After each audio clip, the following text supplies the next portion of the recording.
આરટીઈના ઇતિહાસમાં પ્રથમવાર 180 થી વધુ વિદ્યાર્થીઓના પ્રવેશ રદ થયા છે।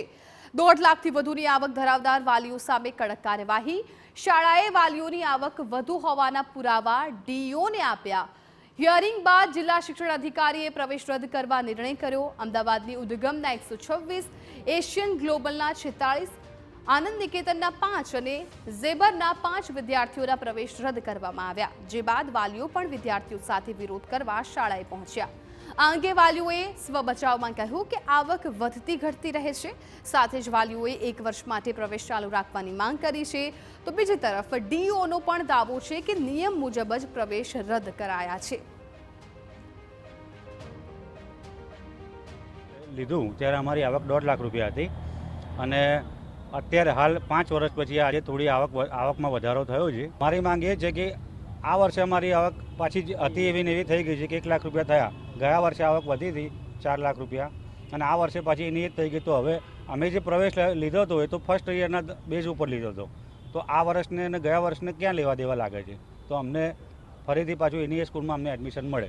1.5 લાખ છેલ્લા 14 વર્ષથી આ નાનો રકમ જે રહી છે, આટલી મોંઘવારી થઈ, આ બધું સ્પીડ પોસ્ટ આપણું ગુજરાત બહુ આગળ વધી રહ્યું છે, તો વાલીઓની પણ 1.5 લાખથી વધીને આગળ ઇન્કમ વધી 2.5 થી 3 લાખ થાય। જે દિલ્હી સરકારમાં આરટીના 2.5 લાખ છે, રાજસ્થાનમાં 2.5 લાખ છે, બીજા અન્ય રાષ્ટ્રીયમાં તો ગુજરાતમાં કેમ નહીં?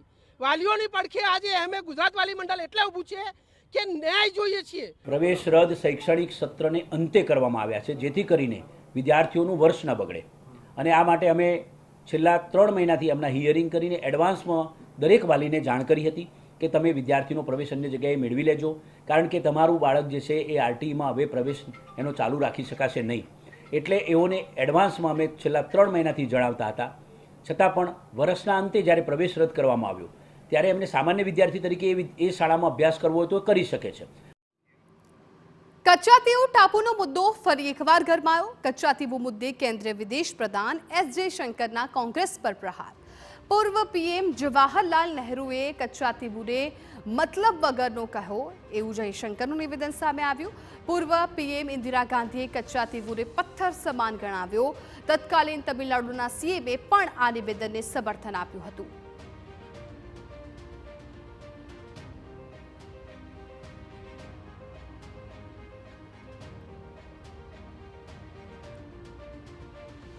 Happened for 3 reasons. It happened because Pandit Nehru and Indira Gandhi said that this island Kachativu, he called it a small unimportant island, and Indira Gandhi ji called it a little rock. The Nehru and Indira Gandhi did not give importance to Kachativu. The fishing rights were not safeguarded. The DMK knew about this agreement before. If I am wrong, prove it.